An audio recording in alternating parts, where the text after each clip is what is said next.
The Making of a Monster, the Yorkshire Ripper's Descent into Darkness, Part 1 of 5. Welcome to Ontario Cold Cases, Canada's True Crime Podcast, where we unravel the chilling stories that haunt history. Today we step beyond our borders to northern England, into a saga that gripped the nation in terror from 1975 to 1980. This is the first of a 5-part series of episodes diving deep into the case of the Yorkshire Ripper, Peter Sutcliffe, a name synonymous with brutality, fear, one of Britain's most infamous manhunts. 13 women murdered, 7 others left clinging to life. A reign of terror that turned quiet streets into hunting grounds. But how does a shy, unassuming boy from a working-class family become a predator who stalks the shadows with a hammer in hand? In this episode, Part 1, we peel back the layers of Peter Sutcliffe's life. From his troubled childhood in the Yorkshire town of Bingley, the first flickers of criminality that hinted at the monster within. We'll trace his chilling evolution, the voyeuristic teen lurking in the dark, the petty thief with a taste for danger, and the man who by 1975 crossed a deadly line. Hammer raised, knife poised, unleashing a spree that would scar a nation. This isn't just a story of murder. It's a descent into darkness, step by horrifying step, as a seemingly ordinary life twists into something unimaginable. So lock your doors, turn up the volume, and join us as we begin this journey into the making of the Yorkshire Ripper. You're listening to Ontario Cold Cases, and trust me, you won't want to miss a second of what's coming next.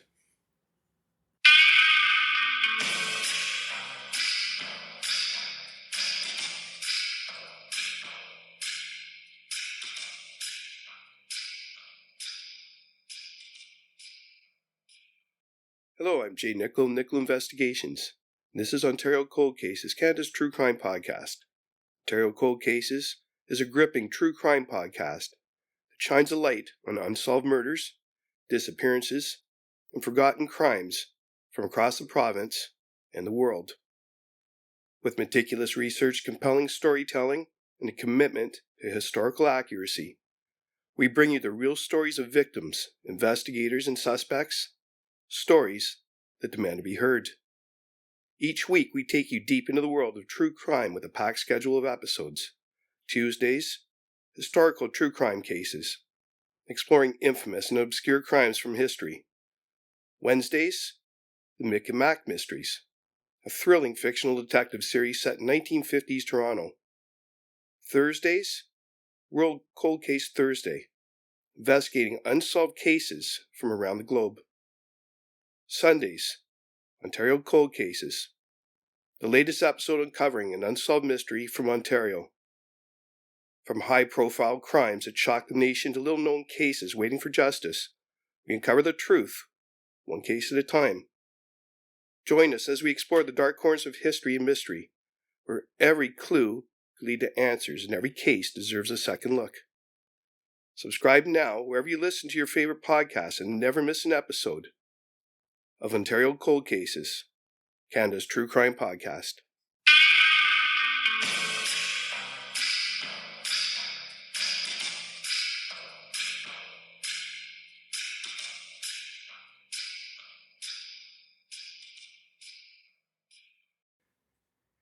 In this series of episodes, we will discuss a case that terrorized northern England from 1975 to 1980, the Yorkshire Ripper, Peter Sutcliffe. In Part 1, we will discuss the early life of Peter Sutcliffe and his early criminal behavior, his transition to violent assaults, and on to his murder spree. In Part 2, we look into Sutcliffe's descent into violent assaults. In Part 3, we will look into the first murder and refinement from 1975 to 1977.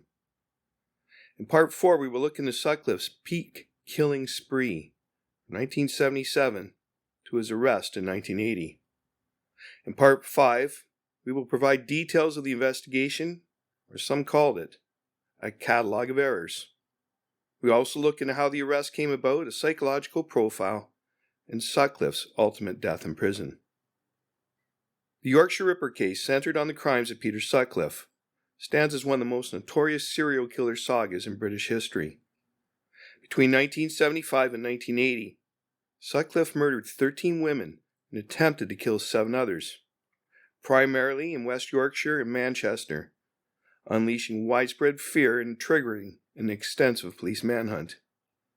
His eventual arrest in 1981, following years of investigative missteps, brought an end to his reign of terror, but also exposed significant flaws in law enforcement practices. Below I will explain a detailed analysis of the murders, the investigation, and the circumstances of his capture, psychological profile, arrest, trial, and eventual death, constructed from historical records and subsequent analysis. Early life and background. Birth and family. Peter Sutcliffe was born on June 2, 1946 in Bingley, West Yorkshire, to John William Sutcliffe, a mill worker, and Kathleen Frances Coonan, a homemaker. He was the eldest of 6 children in a working-class Catholic family. His upbringing was marked by a domineering father and a quiet, protective mother, dynamics that later fueled speculation about his psychological development. Childhood and adolescence. Sutcliffe was a shy, introverted child, often bullied for his slight build and reserved nature. He struggled academically, leaving school at 15 with few qualifications. He displayed early signs of odd behavior, including voyeurism and a fascination with death. He reportedly spent time watching autopsies at a mortuary, where he briefly worked as a gravedigger in the 1960s. His father's strictness and alleged infidelity contrasted with his mother's gentleness, creating a conflicted home environment that some psychiatrists later linked to his misogyny. Employment. Sutcliffe held various manual jobs: gravedigger, factory worker, and by the mid-1970s, lorry driver for T and W.H. Clark, a haulage firm. This job provided mobility and opportunities to scout victims, particularly in red light districts. Marriage. In 1974, he married Sonia Sersman, a schoolteacher he met in 1966. Their relationship was strained by her schizophrenia diagnosis and multiple miscarriages, though she remained unaware of his crimes until his arrest. They lived in a semi-detached house in Heaton, Bradford, purchased in 1977. Peter Sutcliffe's criminal evolution is a chilling progression from petty offenses and impulsive violence to a methodical, predatory serial killer responsible for the Yorkshire Ripper murders. His journey reflects a blend of psychological escalation, growing confidence, and an increasing capacity for brutality. I'll detail this evolution, starting with his early criminal acts, moving through his pre-murder assaults, and culminating in the refinement of his killing spree, drawing on the timeline and patterns that defined his descent. Up next, early criminal behavior, 1960s.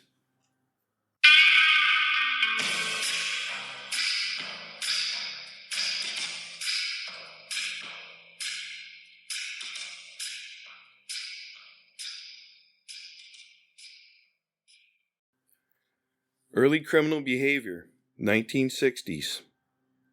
Sutcliffe's criminal tendencies emerged in his late teens and early 20s, rooted in voyeurism, petty theft, and a fascination with violence.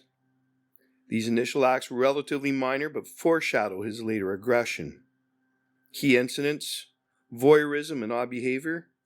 As a teenager in Bingley, Sutcliffe was known to peep through windows and loiter near women, behaviors later recalled by acquaintances.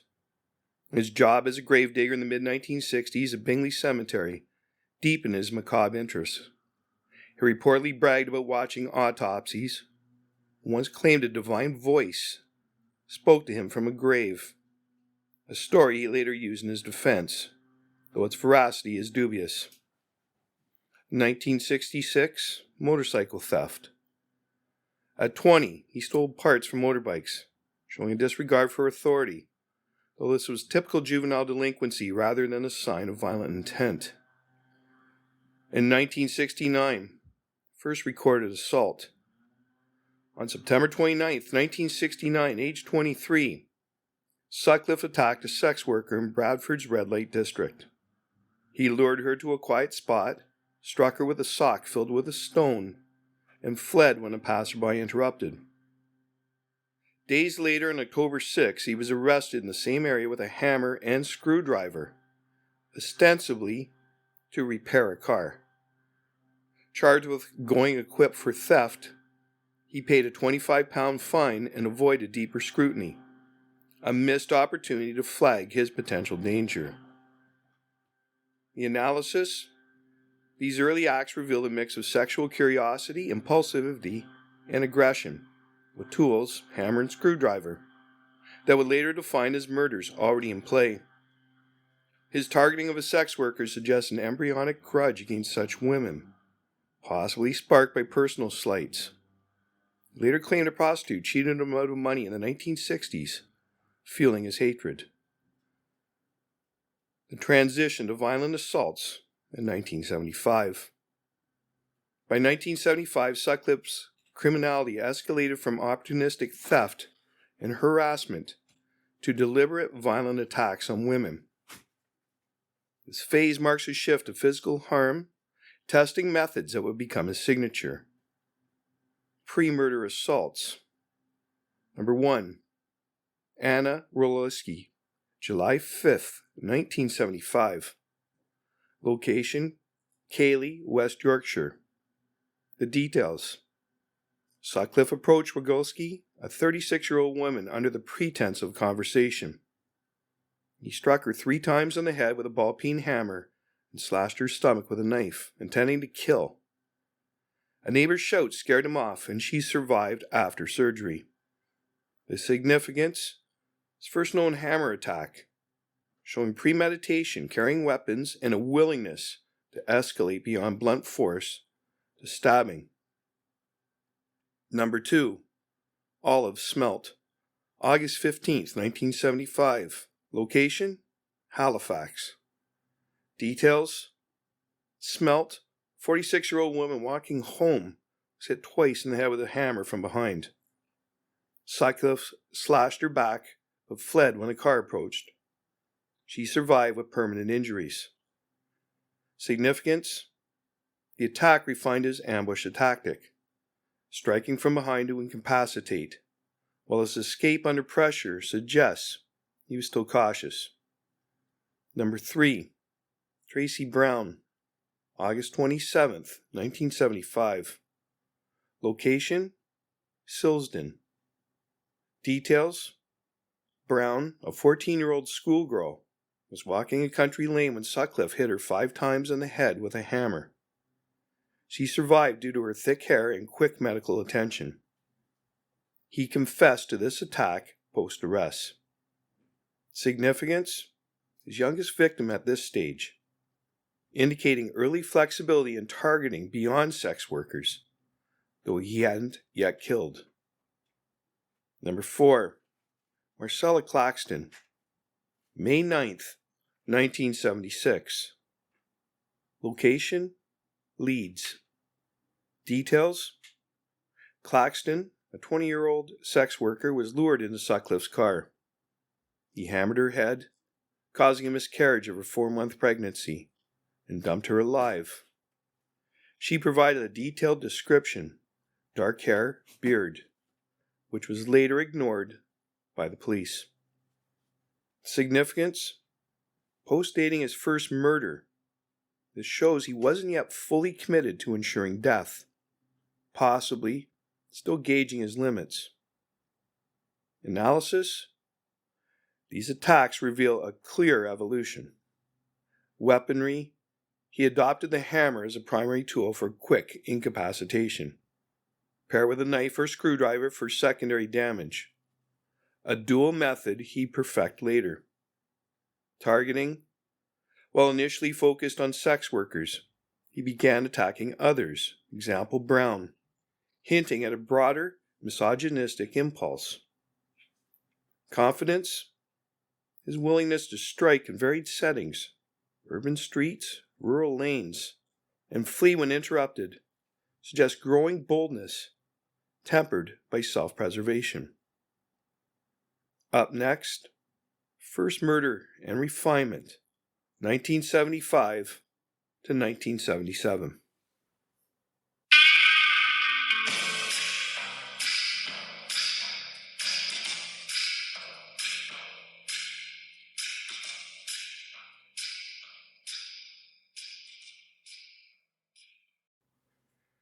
First Murder and Refinement, 1975 to 1977. Sutcliffe crossed the threshold to murder in October 1975, refining his technique and escalating his frequency over the next 2 years. Wilma McCann, October 30th, 1975. Details. McCann, a 28-year-old mother of 4, was lured from a Leeds pub to a field.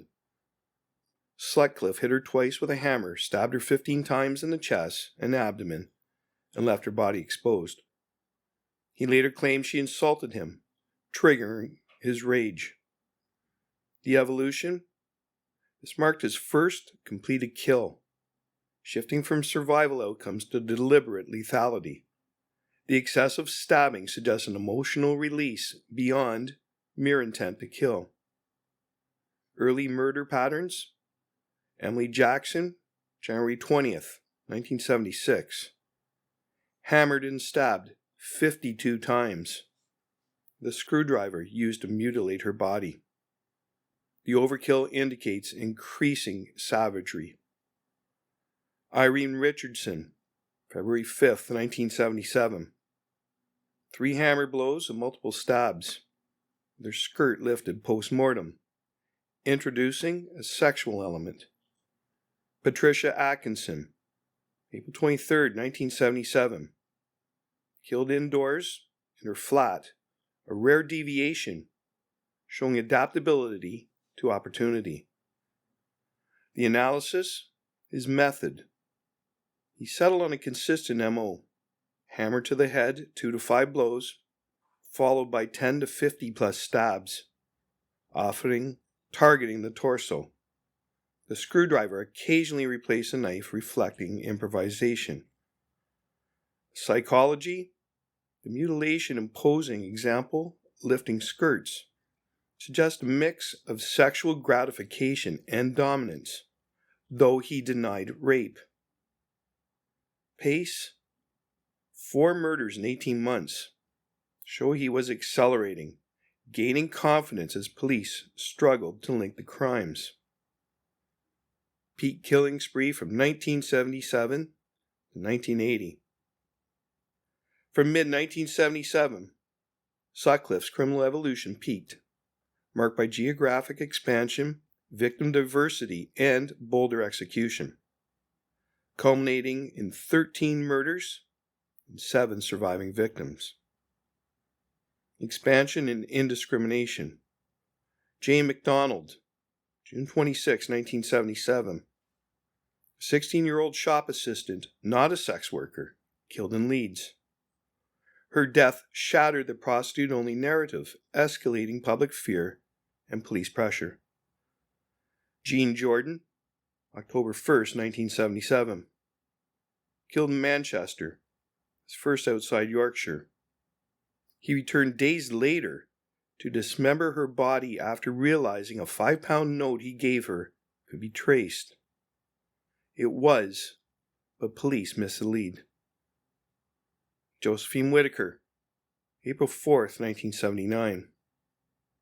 A 19-year-old clerk killed in Halifax while walking home, confirming his shift to respectable women. Refinement and audacity, hiding bodies.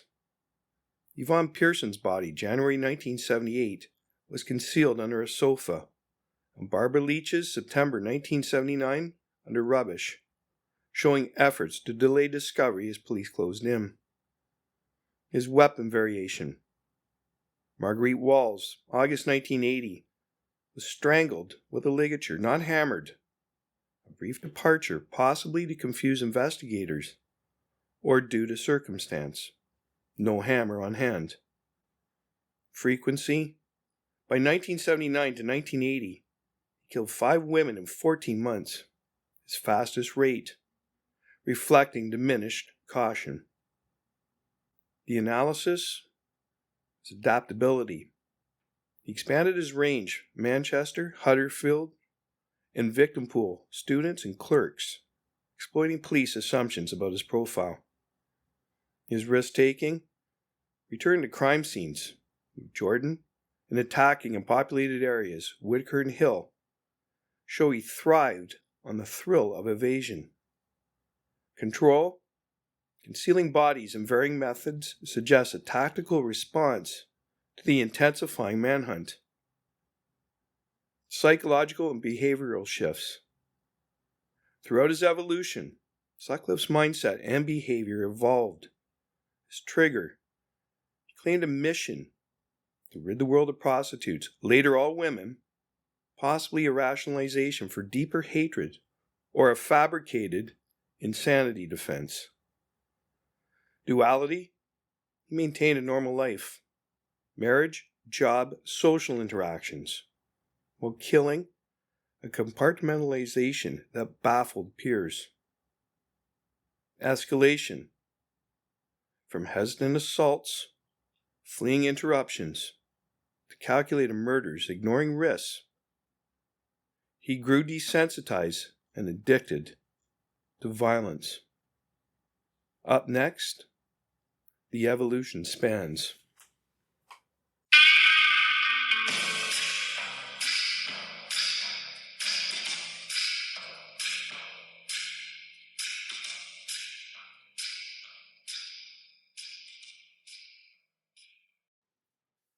The evolution spans. Peter Sutcliffe's criminal evolution spans a decade of increasing violence, from petty theft and voyeurism to savage serial murder. His early assaults tested his capacity for harm. His first kills cemented his method. His peak spree showcased a predator at his most dangerous: adaptable, indiscriminate, and relentless. Tools like the hammer and knife became extensions of his rage, welded with precision honed over years. This progression, enabled by police missteps and his own cunning, ended only with his chance arrest in 1981, leaving a trail of 13 deaths, a haunting lesson in how unchecked escalation can spiral into monstrosity. And that brings us to the end of part 1 of our 5-part series on the Yorkshire Ripper, Peter Sutcliffe. We've walked through the shadows of his early life, from the quiet streets of Bingley to the first chilling sparks of violence that ignited a nightmare. A shy boy turned predator, testing his brutality with every swing of that hammer, every slash of that knife, until northern England became his hunting ground. But this is just the beginning.